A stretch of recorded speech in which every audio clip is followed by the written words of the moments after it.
I want to welcome everyone to Key Factors for Effective 2024 Total Rewards Planning. I'm going to go through some housekeeping and then we're going to get started. So if we can go to that, that next slide, we're going to just share with you that this webinar is being recorded. The intention is we will send this out, that both the deck that you're going to see and the recording to all registrants. We want you to use the Q&A or chat feature to submit questions. We're going to answer them at the end of our initial discussion. But just know that if you submit anonymously through the Q&A portion, we'll try to answer it today, but if we can't, you're going to have to submit your name so we can get back to you. We also have the live transcript enabled for this webinar. So if you want to use this feature, please feel free to turn that on in your Zoom toolbar now. I think we can go to the next slide. So if you're not familiar with Syndio, just really quickly want to tell you that Syndio is a leading workplace equity analytics platform. We work with the companies that you see here on the screen, but we work with many more confidentially. We have over 300 customers, and with them, we've actually analyzed data for more than 7.4 million employees.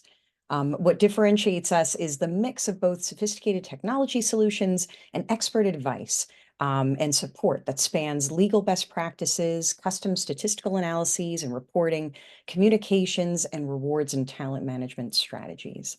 We're also very proud to share that Syndio was named number 20 on Fortune's 2023 Change the World list of 50 companies that are both for-profit and for-purpose. So we're on the list with companies like Apple, Patagonia, Walmart, and Microsoft, which is really exciting. All right, but now let's dig in, and we're going to start with some introduction. So now that I'm done sort of bragging about Syndio, I want to brag about the wonderful Blair Jones, who's joining us today. So Blair is managing director at Semler Brossy.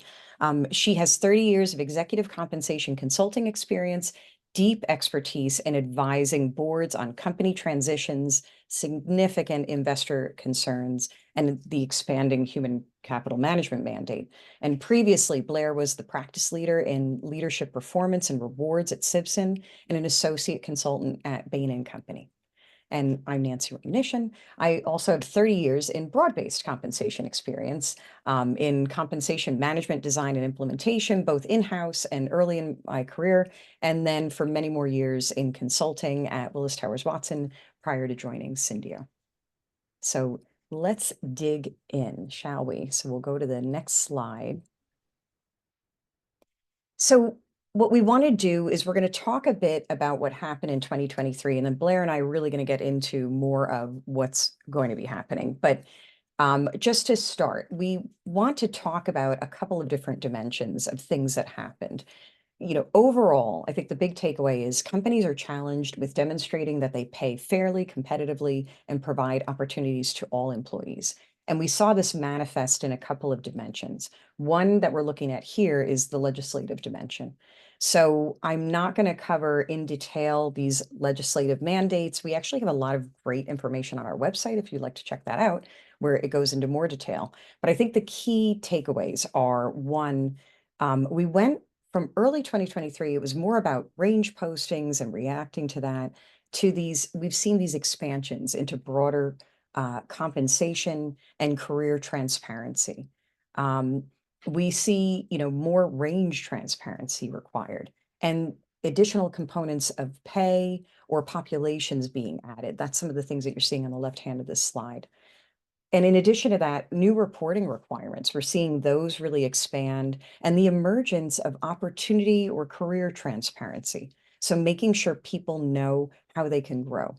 And we really see all of this encapsulated in the EU directive. It's really an extraordinary piece of legislation that's going to impact, obviously, the European Union, but really when we think about in a couple of years, the impact it's going to have on that, the great percentage of employee populations, it's truly going to have a global impact, which is why, even though it's technically 2 years from now, it really requires folks to get ready right now. But that's the legislative dimension. If we go to the next slide, what we're seeing is this emergence of, we joke, but it's true. Employees are essentially comp analysts now.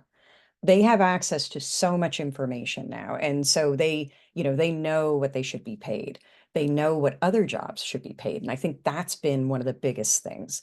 And when we think about how they're sharing information, they're also expecting companies to be transparent about jobs and opportunities.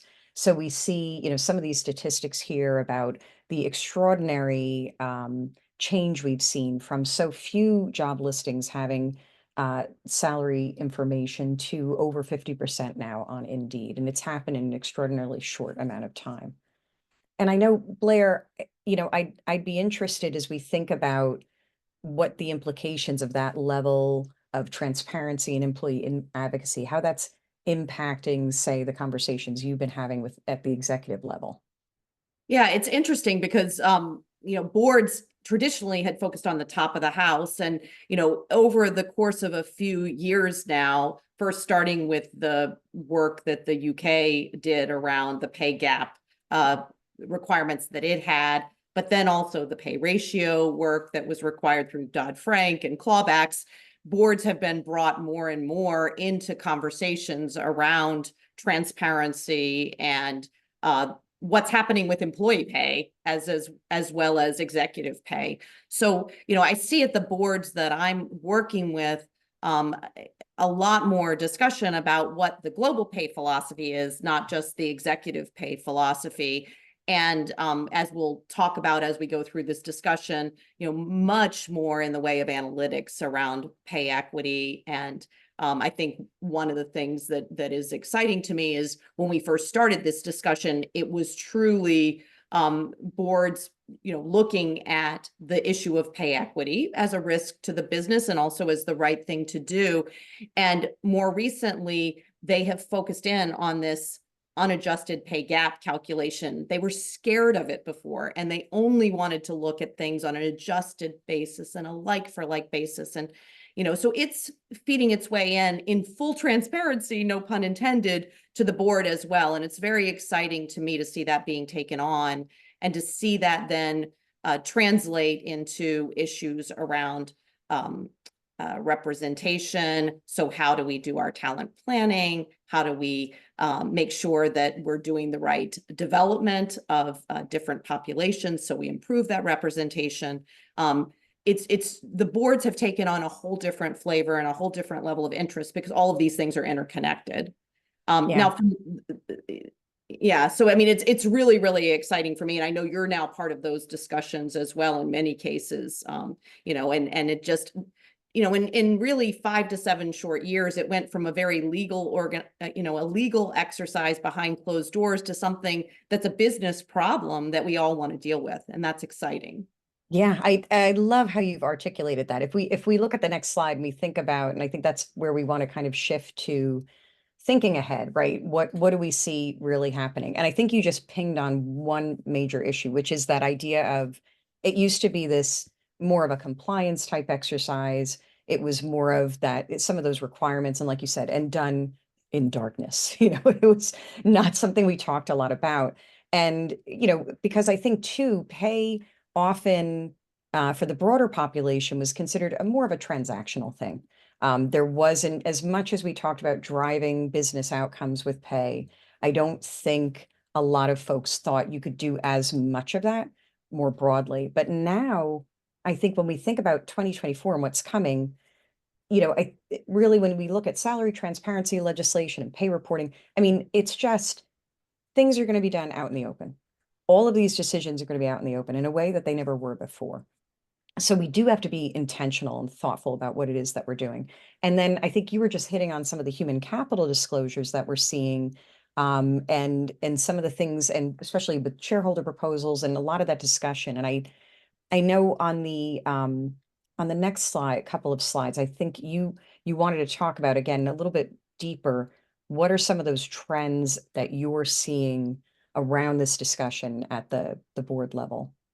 Yeah, so the discussions of human capital have been prominent if any company is going out and doing investor outreach right now. It's clear they're interested in human capital, but we've got a few things happening on the horizon. I mean, first we have the pending human capital disclosures. And we don't know yet exactly what those will look like, but in September, the SEC Advisory Committee did put forward some recommendations about what that might look like. And I've been encouraging my clients to go ahead and see, what of this data do you have? If you have it and you pull it together, what does it look like? And what might we need to do or think relative to messaging both internally and externally? And what might we need to think about from processes and system standpoints on that. So the kinds of things they're looking at is first just, a look at who your population is. How many permanent employees do you have? How many temporary employees do you have? Companies capture that differently. And so first is just getting a look at the population at a very gross level. A second thing that the recommendations focused on was turnover. So looking at turnover within the organization and by different populations. And of course, it makes sense that the disclosures would focus on that and investors would have an interest on it because it's a huge cost to the organization to have lots of turnover. It says a lot about the sustainability of the company. And if you have to hire again, that's a huge cost as well. So, turnover has been talked about almost from the beginning relative to these human capital disclosures. So I'd be surprised if those don't show up. Another thing that they're going to look at is pay and how pay breaks down by base salary, annual incentive, and equity. So we can already get dilution and compare that across companies on the equity side of things, but we don't have great information about the aggregate cost for companies on base salaries and bonuses. So if that were to pass, that would be a significant amount of new information that would start to, again, it would be a complement to some of this pay transparency work, right? Because it would think about what companies are paying in aggregate for their human capital. And then the last thing is an enhanced look at the demographics of your organization. So, you could almost think of it as an EEO1, but a better version of it, where you're able to go through and think about and demonstrate how you're diversifying the talent within your organization. So all of this is still pending, but I think it does open up a lot of discussion within the board that the board can get ahead of. In addition to that, on the regulatory front, so that's what Nancy opened up with, we have continued to see a high number of environmental and social proposals. And of course, because ESG is in the proposals and is in our shareholder outreach, it's in the boardroom as well. So they haven't been as successful this year, but the number has been higher. And many of those proposals focus on these themes of transparency. So you see proposals related to the pay gap. You see proposals to doing studies of pay equity. You see studies about board diversity. You see things about racial equity or civil equity audits. All of those things are things that the board is talking about and affect the human capital plans for the organizations. I thought it was interesting, since this is a compensation webinar, that we have seen the prevalence of ESG incentives increase dramatically over the last 3 years. So it was 50% in 2020, and now we're seeing 72% of companies having some sort of ESG incentives, with DEI, Right. diversity, equity, inclusion being in 55% of those. So, I think that just shows you how central this issue has become. Now, of course, this, as we talk about on the next page, has been offset by a very politicized environment. And I don't think that it means that companies are stopping focusing on these issues in any way. In fact, I'm sure both Nancy and I can tell you how devoted companies remain to these issues, but it is a good chance to step back and just say, what is our business case for doing these kinds of things? Why are they central to us? And what is the best way to measure them? So, as we think about this webinar happening now, end of year is a good time to look back and say, what do we have in place right now as we look at the decision that was made in the Supreme Court about affirmative action, and we think about the implications for companies and the way they're measuring representation, particularly in incentives, it gives us a chance to step back and to say, okay, what are we trying to do with those measures? Is that the way to measure it? Are there other ways to measure it? Should we look at outcomes like employee engagement and those kinds of things, to make sure that we're still continuing to put the prominence to these issues, but in ways that support the organizations from a broader strategic and operational context? Yeah, I've been fascinated with sort of how companies are sort of building out that intentionality. So I think and that's kind of what we're covering on this slide here, is this idea of moving from what's required to what's desired, or even what everybody else is doing to, well, why are we doing this? So Right. I think about, right, like the incentives, as you said, the prevalence of executive incentives having some of those metrics. We're often asked, based on the work we do, kind of what is the best way to drive accountability?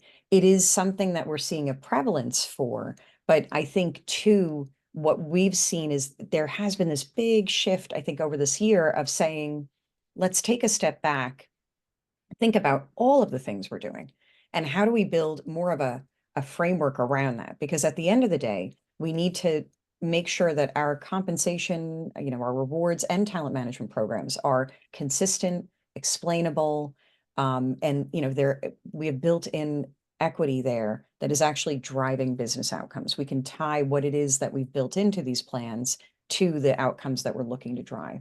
So I think that's where we're seeing a lot of that kind of shift. I know from a broad-based point of view, we've seen, for instance, job architecture.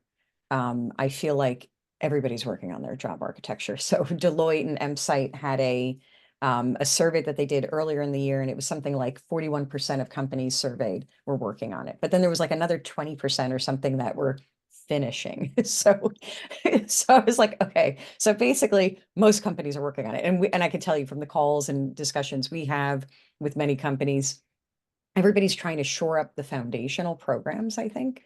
And like you're saying, really thinking about why we've designed what we've designed. Are these the best vehicles to drive what we want to drive? Base, bonus, long-term incentive. How should we be defining them? And what should they be doing for us? And how do we engage employees using each of those components? I think those are the things that we're seeing a lot of refinement of comp programs, and then communication, change management, training, with everyone, trying to help people understand why it is that we're doing what we're doing. So I know we're seeing a lot of that at this level. And I think if we go to that next slide, I know, there's also this expanding remit, right, at the comp committee level. Your research has captured it so well. And I think it's just building off of kind of saying, what is sort of in our purview. I'd love you to talk a little bit about that in terms of the Sure. conversations that you're having. Sure. So this has been a trend that has been evolving, and we're now seeing over 50% of the companies in the Fortune 100 who have committee titles that include a human capital remit of some sort, whether it's talent or management development or human capital. It's coming, and 40% of the S&P 500 boards have a similar title. And then on the right-hand side, you see some of the charter responsibilities that we're seeing come in addition to doing the original charters that compensation committees had around executive compensation. And I think, as I was mentioning earlier, it's just made sense, as some of these different regulatory requirements have happened, as well as companies thinking about their longer term sustainability. It's been important to pair the decisions that are being made around pay to the decisions that are being made around people. So committees are adding to their agenda discussions about diversity, equity, and inclusion. And they're not just doing that as a flat exercise of where are we, but really talking about how are we working to change that, and what development do we have in place to develop diverse candidates, what are we doing to attract diverse candidates into the system? They're talking about this broader total reward strategy, like I said. So it's not just executive compensation. It's like, how does it all tie together to really get us the best talent that we need? And how do we then compare to other organizations as we look at that in full relief? Culture is a huge deal, right? Because your representation and your pay equity says a lot about your culture and whether your leaders are promoting an inclusive and an equitable organization.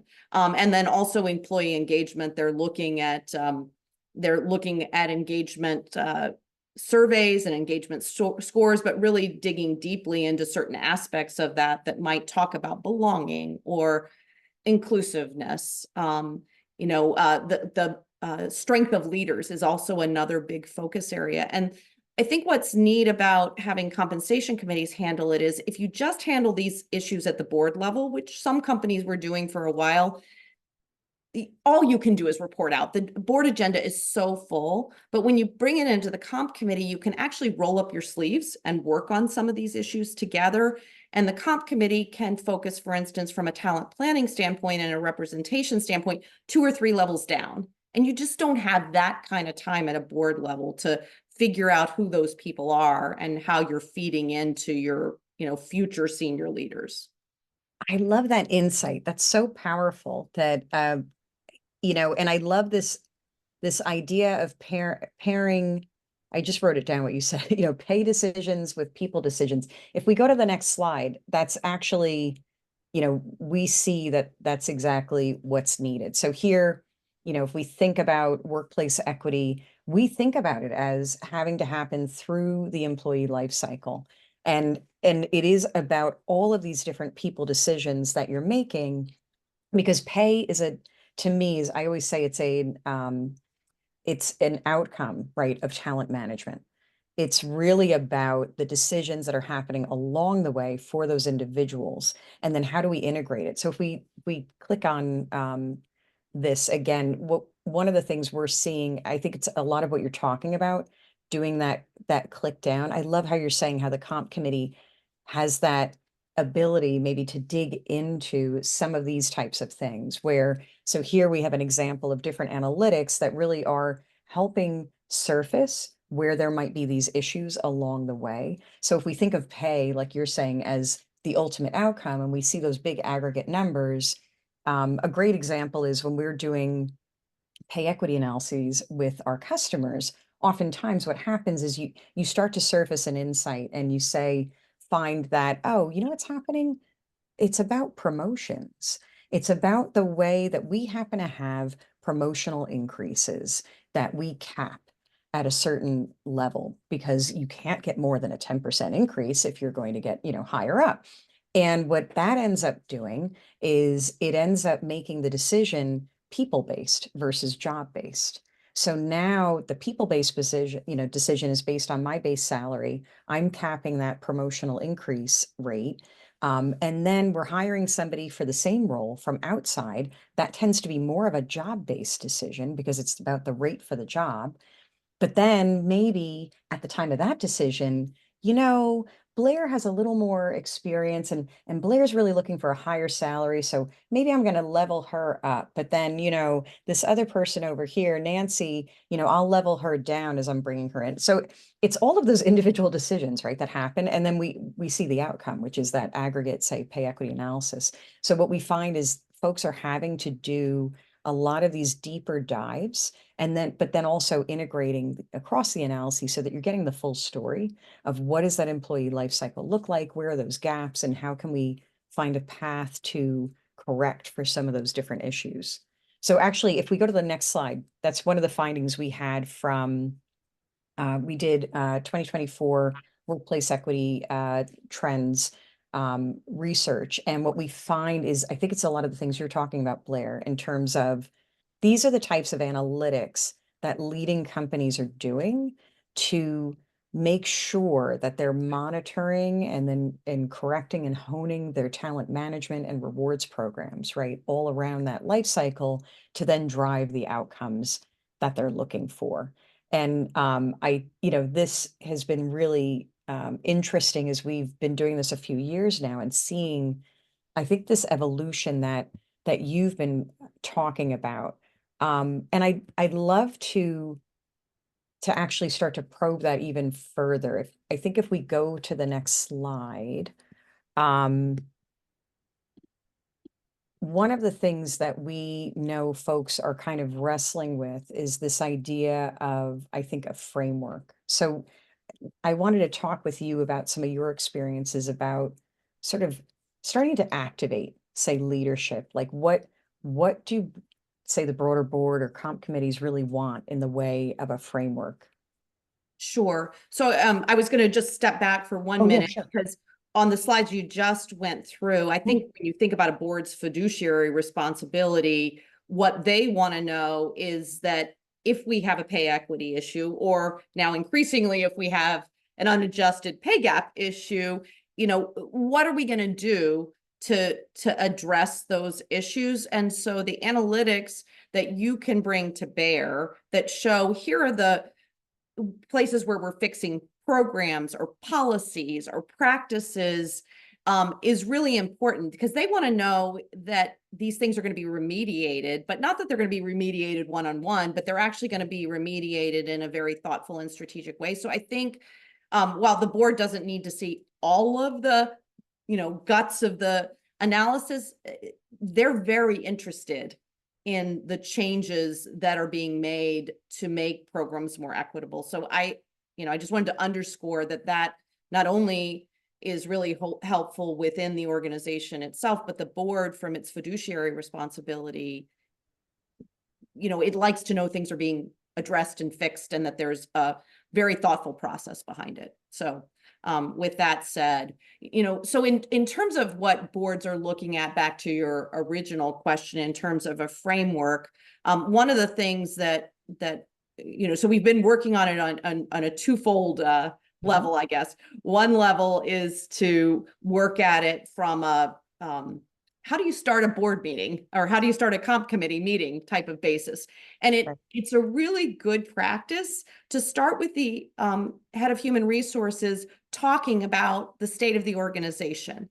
And we'll show you in a minute. We've done that through many different ways, but one way that we think is quite effective is using a dashboard. And that dashboard allows you to, Michelle, I'm sorry. Yeah, I figure we may as well show everybody while you're talking. Yeah. So Go for it. in a very simple way, just on one page, say, here's how we're doing on the different human capital types of issues that are important to our organization. So on this particular one, you see DEI, you see employee engagement, you see some of the issues that that have to be monitored around sexual and racial harassment. I'm seeing a lot of my clients add the mental well-being types of measures. And then you've got some things about promotions, about the pipeline that you have, so your talent coming in, and then your turnover, which we had talked about maybe being important in that human capital disclosure. But this left-hand side of the page has this watch list, which allows the HR executive to say, well, here are the things to focus on since the last time we talked, and that may have to do with pulse survey results. It may have to do with decisions that have been made in the organization. Maybe you've had to make some layoffs and you're talking about how that has been received. Maybe you've had a labor contract that you've worked through, since that's been a big topic over the course of the last half of the year for many companies. But this just sets the stage for a comp committee meeting of what's going on in the organization and how we're doing. So this is one thing we're doing. The other thing that I see clients doing, Nancy, is bringing talent into the room. So bringing division heads into the room and talking about how they're managing a lot of these issues. How are they doing talent planning to make sure that they have a diverse organization? What are they doing to set the culture of their divisions?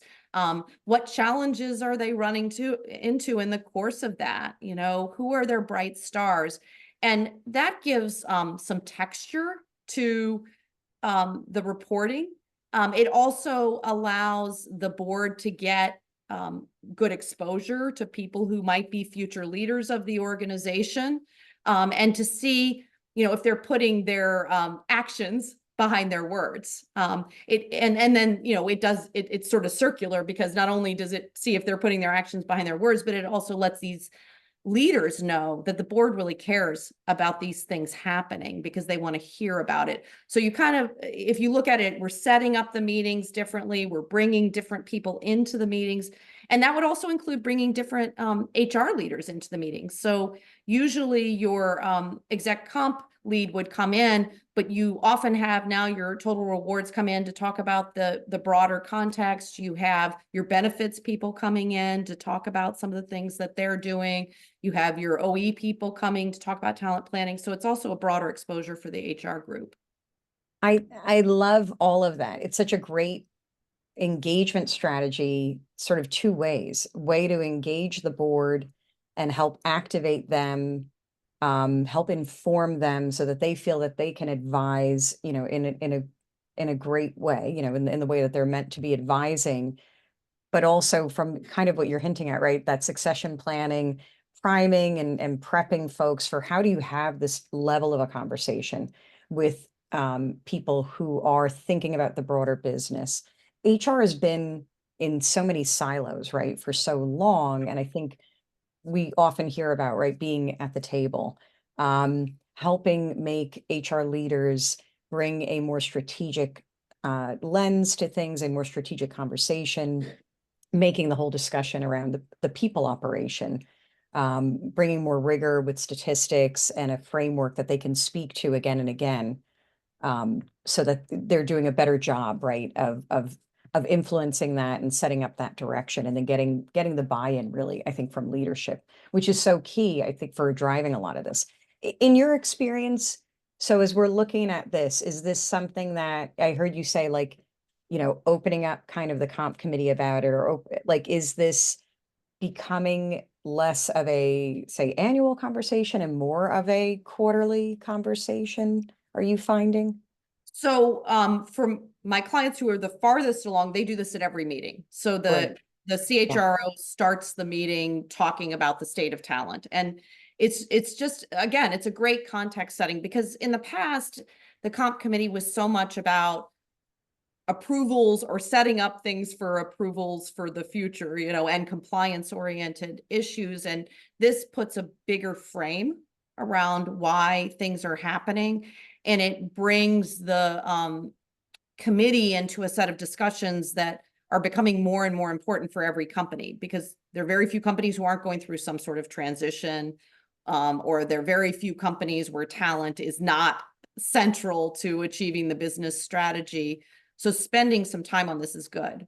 Now, what's different is, because this is more discussion oriented and rolling up our sleeves and strategic, it can feel a little uncomfortable for the management team in particular, because it's like, well, why are we bringing this to them? Because they aren't making any decisions or approvals on this. And, Right. I mean, so that, I think that would be the main objection that you might hear. And, I think you do have to look at it differently. You're bringing them, you're kind of opening up the curtains a little bit, for them to see the broader philosophy within which you're operating. And you might be surprised at how much wisdom they can bring to some of these issues, because a lot of them are hard, right? A lot of them we're learning real time about.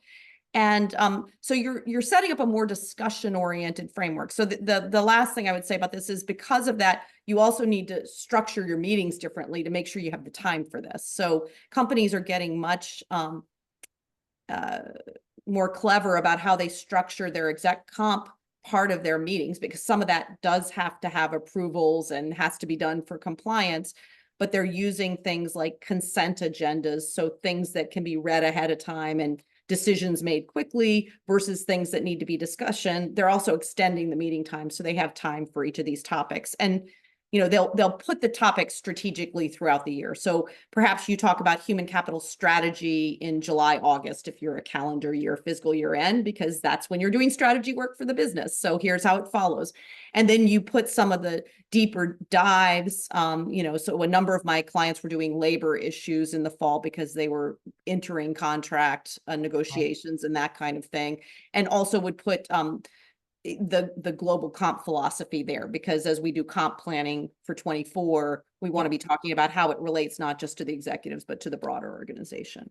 Yeah, that makes sense. I mean, I know on the previous slide, we have an example of like maybe a deep dive where we've seen companies bring to bear, I'm looking at some of these metrics that normally we do say for the organization at the highest level, but if I want to say get into global engineering and I want to do some deep dives into our engineering teams, into understanding how people are, just examples of labor movement or even benchmarking against available talent and what we have. So this is another way to I think what we're saying is bring it to life to leaders, but in a concise way, data informed, structured.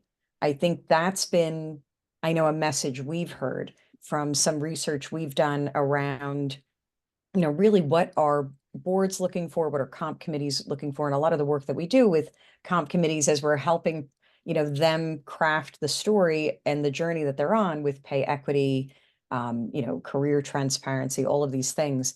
And it is requiring them to have a framework similar to the dashboard that you provided, and then create this new cadence. But I mean, I think it's exciting. Like you said, it's exciting. It's exciting to see how the conversation is evolving, how people management has become so much more strategic.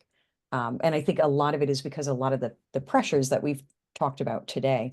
I'm thinking, maybe we can take down the slides and just close out our discussion over the next few minutes with, I know we received a question that I wanted to, and I really kind of love it because I got this question, Blair, yesterday. It was from somebody else. So we received a question about when legislations required more exec pay reporting, executive pay went up and stayed up, right? So if we think about, so now do we anticipate sort of the same pattern with non-executive pay transparency? And I know, I mean, I haven't, so we've seen executive pay rate advance over the years for a variety of reasons as peer groups have been assembled, and you've seen that pressure, especially with CEO pay ratio and all of these lovely things. I guess my take on this is for non-executive pay transparency, I feel like it's a whole different set of circumstances. And I think there's an opportunity to have more honest conversations with employees about how a role is valued. Because I think for too long, we've heard about some of these exceptions. Um, you hear about this big bonus here, or somebody posts their salary history on LinkedIn and it looks extraordinary. And it's like, well, yeah, they worked for some major corporations and like that. Yes, that purse for them, it was extraordinary. For the rest of us, it was not, so I think with more information, I think we're going to get better. I wonder too about though the implications with executive pay. I guess, do you have an opinion around how executive pay, maybe in the age of pay transparency, is moving at all? Well, it is true that executive pay has generally been moving up. I don't know that we've been as affected by the pay transparency legislation, as by other trends that might be driving it. And, frankly, a lot of the discussions we've been having has been less about levels and more about mix and goal setting, because in these volatile times, people have wanted more stability Right. versus really leveraged at-risk pay. So, at the same time, pay levels have gone up, but of course, those are target pay levels, and actual pay levels are different and depend on performance. But yeah, I haven't seen pay transparency directly affected. I do wonder in a broader sense, though. I know as clients talked about this and boards talked about this, for anybody who, so you have, let's say you have several competitors out there who now have their ranges out there, and it's hard to do direct comparisons. But I do think for anyone who had taken a more conservative view versus the market, it was incumbent on them then to spend more time talking about their philosophy or thinking about whether they wanted to adjust to match where the market was, because all of a sudden you have more real-time market information than perhaps you had before. Yeah, I think that's a really great insight. I think one of the things everybody is dealing with is the fact that the way data, are accessible and how quickly things change. And I mean, certainly we had the whiplash of the past couple of years as we're like figuring everything Right. out. So my hope is, I think we're seeing signals, macroeconomically that there's some level of stabilization. So, let's hope. But I think too, it is helping companies think about maybe there are things that we thought would always be and they will not be. So now we really need to rethink, what does it mean to be sustainable? How do we engage in sort of sustainable practices? How do we create a more resilient people operation, a more resilient workforce? And how could, and a lot of it I think comes down to engaging, right, your workforce, making sure that you're paying them fairly, making sure that you're communicating to them and being transparent around how they can be promoted, how they can excel, engaging in those discussions like what you just described at the executive level, cultivating that something, those conversations that, right, in a boardroom, I mean, it literally, those boardroom conversations took place in a boardroom that nobody was allowed to go into. And now we're seeing what you're describing is we're inviting more people to the table. So I think it's going to create, at the end of the day, I think it's going to be a more resilient, certainly people operation. Right. Um, And with the strategy, because yeah, your point, as we become more transparent, then we have to become more deliberate about what our, they've been called different things over time, but what our total reward strategy is. And it's not just all about pay. It is about opportunities. It is about, where the company can take you, who your leader is, what your benefits are, what kind of training you're going to get. And so I think companies have an opportunity here, because it does seem like we're in a period of, you know, perhaps stabilization. We certainly aren't, in the great resignation anymore. And, if you look at tech, which had been the most rah-rah, I mean, we're seeing some shuffling there. So I do think it's an opportunity, again, just like with so many of these things, to say, well, what is our strategy here? And now you have more information to bring to bear with that, which is yeah. great. Yeah, I agree. I agree. It's less, and again, it goes back to it's less siloed. It's more of an integrated story and definitely a transparent story. We do have a question. Let's see. Can you please speak to any trends you're seeing as it relates to segmentation of rewards, segmenting based on market skills, or market skills or other factors? I mean, I have a broad-based answer if you want to think about your executive comp answer, but my broad-based pay answer would be yes. I mean, I think with transparency comes nuance. Like there's sort of a tug of war, I should say. If there's nuance, it has to be explainable. You have to be able to educate why you pay what you pay. Um, and at the same time, transparency, I think, drives some degree of nuance. So, not nuance that Nancy was a better negotiator than Blair, not that kind of nuance. Nuance in the sense that I think now that employees can see their own salaries, they also can see, or what their jobs, right, typically pay. They're seeing what other jobs pay. And I think it's something I know as a broad-based pay person, over the years, you become desensitized to what certain jobs cost. And then this year, I know I had a realization that, oh, wow, everybody's going to find that. Like now, like I knew the difference between this role and this role because of scarcity of talent. What I knew what the market data were saying, oh, now everybody else is going to know.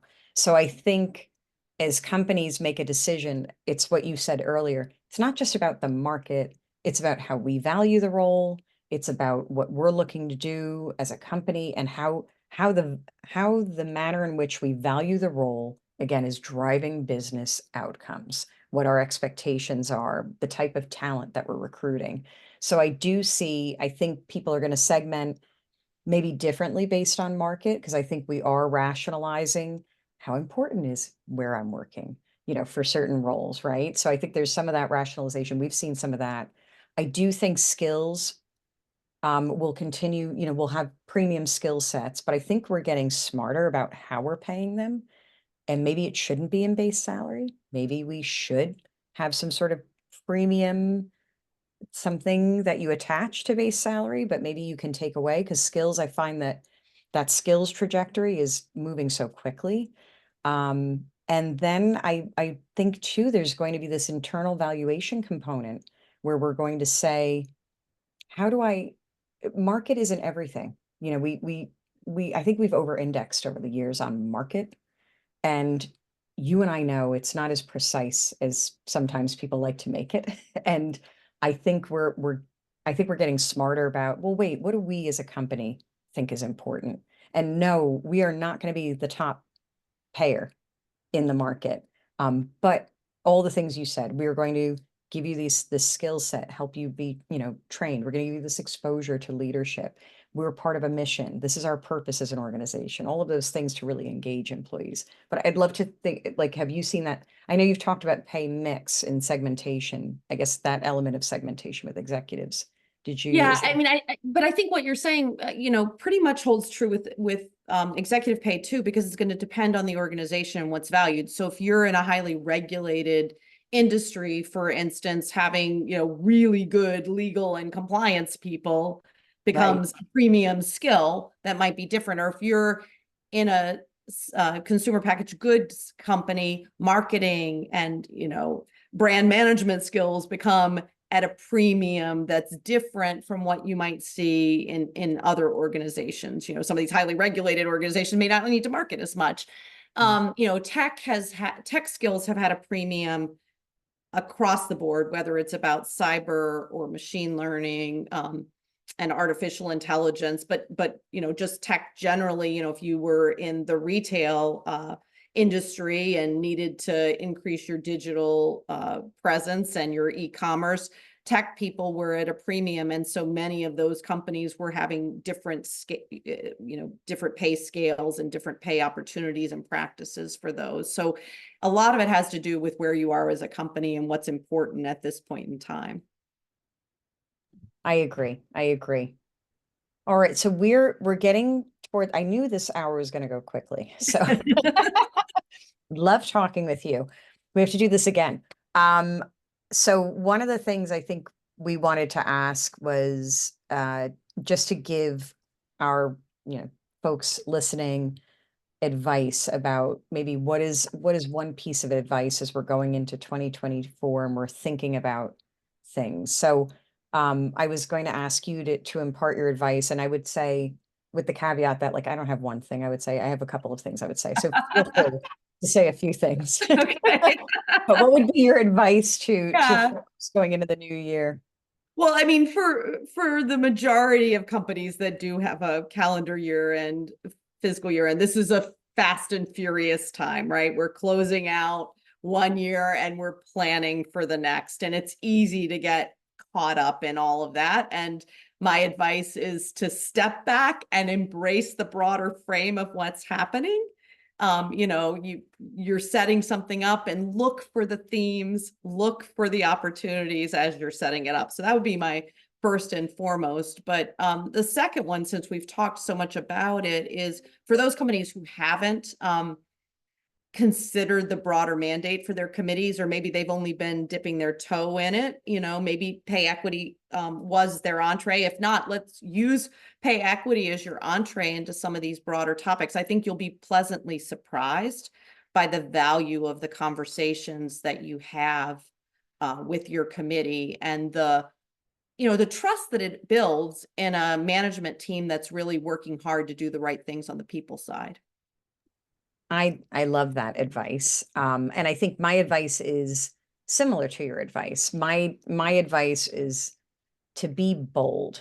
That I think I've been talking with a lot of companies about how I feel like everything is changing in the world of compensation, in the world of total rewards.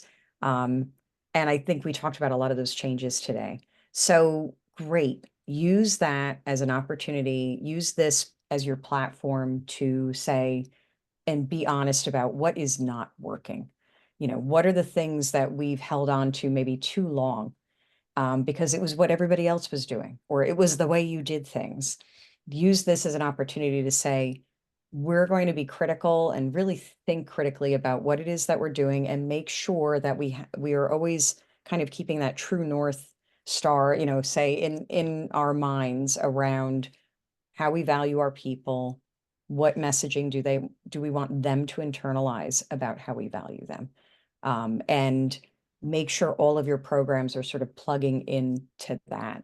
So to me, I would just impart on people to be bold, be agents of change. This is the time. And I think, Blair, you're talking about again at these, you're working with leading organizations that are thinking differently, are inviting, the HR team to the table, having these strategic conversations, boards of directors who are hungry for the data and for that information. So I think that's great. So I think, you're also saying be bold. Yes, absolutely Right? be bold. I mean, these are conversations we should be having, and there's a lot of learning you have by just preparing for these conversations. I think I mean, they always say if you learn something better when you have to teach somebody about it. So you'd be teaching the board about it, and you learn something through that process. And, I mean, I think that's why it's so fun to be here with you today, Nancy, talking about all these things, because there's so many natural links to what you're doing and what boards want to hear about, and so many natural links to just where human capital management needs to go. I mean, we are entering a very exciting phase for companies. I mean, every time I think the world might get boring, it's not boring at all. And, so I think we've got an exciting 2024 ahead. I think so too. All right. Well, it has been just a pleasure having you here today talking with us. I'm going to I know it is such a busy time of year, and you and I think because we're from the Metro New York area, we talk really fast. So we actually, did manage to do this in under an hour, which is exciting. So hopefully, just want to let everybody know that is listening, this recording, the presentation will be available. It will either be available later today, possibly tomorrow, I think probably, but you will all have it. And Blair, I mean, we have to do this again. So we're going to figure it out. But it was so exciting to be able to talk with you today. I can't thank you enough. And I think you just shared so much good wisdom with everyone. And I just really appreciate, I know I personally learned a lot just on today's call. And I really appreciate you joining us today. Well, I have thoroughly enjoyed myself, and I will look forward to the next time. Thank you for including me. Great. You are very welcome. All right. With that, thanks everybody for joining us.